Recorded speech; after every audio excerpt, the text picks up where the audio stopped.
Welcome back for another top-notch video. This week, guys, we're going to be talking about the 24th of September through the 28th of September. As always, this channel is all about the Roth IRA, brokerage accounts, retirement accounts, and the funds we usually go over are the S&P 500, the Dow Jones, international markets, and bonds. If you're in the TSP, we go over the CSI and F fund. If you are in brokerage, Roth IRA accounts, we go over IVV, VXF, EFA, and AGG. Make sure you pay attention to those references and terms when we reference the graphs and charts. As always, we go over a very broad overview of our markets, and then we kind of go more specific. With that being said, we start with TSP Talk and some of the commentary they have there. So what did they get this week?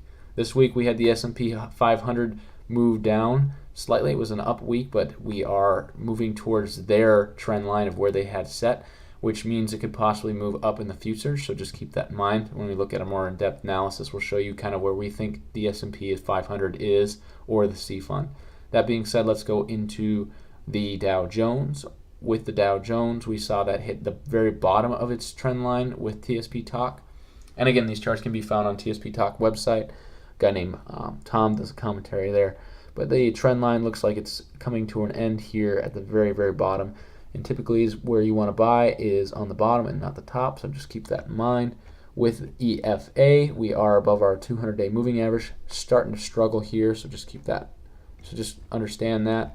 And with AGG, we are seeing the fund come out of a very negative week. With AGG, we broke our trend line up here, this one that they had set, and then now it's in a downwards trough, and it looks like it's trying to get out of this downward spiral that it's now in.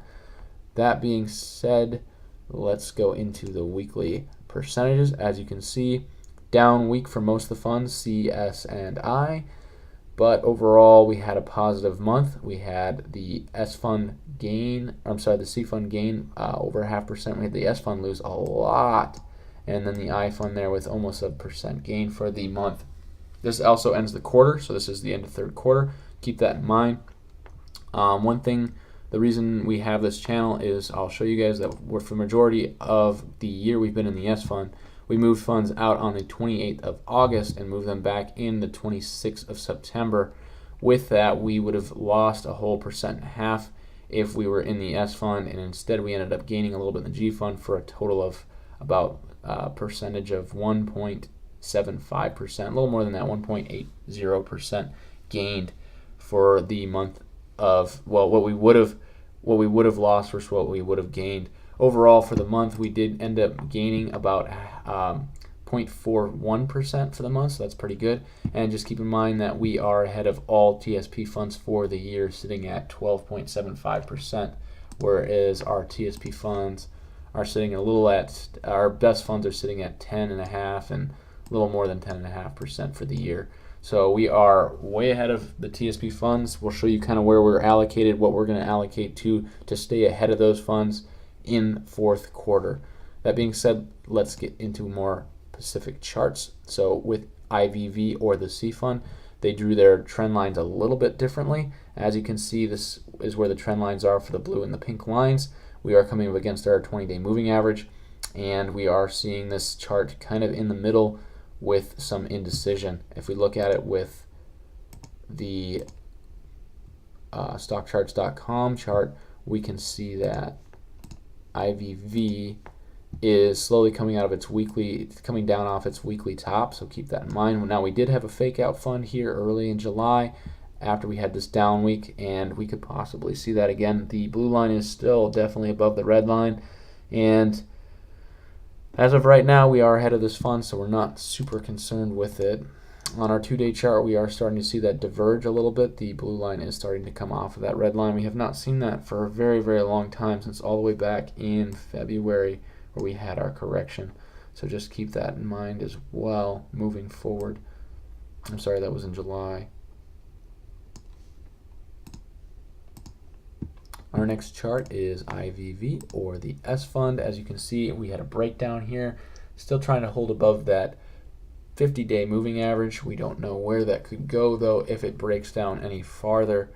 With our charts, we see a VXF starting to diverge We haven't seen that on a weekly chart in a very long time. Some very big weakness there. We decided to take advantage of what we already had on a down market, and hopefully that'll work to our advantage for the most part. Even on a 2-day chart, we don't have any relief just yet.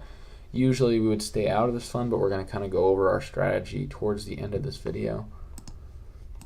With EFA, we did see it top that line there, and it might come back into its bear market box. We'll have to see that if it does or not. This fund has really been struggling for the year. It's only been worth it to get in it if you can get lucky and get one of these down spikes. But overall for September, it did have a better month, so that is a good thing. Keep that in mind. Here we see EFA on a weekly chart, and you can see it is positive right now on the weekly, but on the 2-day, we are starting to lose a little momentum on the DO, or the oscillator here. Now this bar hasn't finished out. We have to wait till Monday, but we'll have to wait and see where that goes. If we see it on the 4-hour chart, it is starting to go negative, so keep that in mind where it might go in the future. As always, we don't make predictions. We just make decisions off of the technical data that we have in hand or the history of what the markets have done. So we're just making not predictions, but more so just probabilistic statements of where we could see these charts go in the future. That being said, let's get to our last fund, which is AGG. With AGG, we have seen this fund just kind of bounce back and up and forth, up and down all year long. Nothing really you want to be involved with. Here you can see it on a weekly chart. It's starting to decrease, and on a 2-day chart, it is coming out of that. But I just would not get involved with AGG at this time. That being said, a real highlight for the third quarter close was that we closed above all TSP funds. We are sitting on the top-notch channel at least 1.5% higher than all our other funds. That's really, really good. 12.75 return rate for the year. And with that, we took some different strategies, so I'll show you those now. We moved our money out of the G fund and we moved it into the S fund, or VXF. The reason we did that was we liked that we gained some percent on the markets. We gained over 1.5%.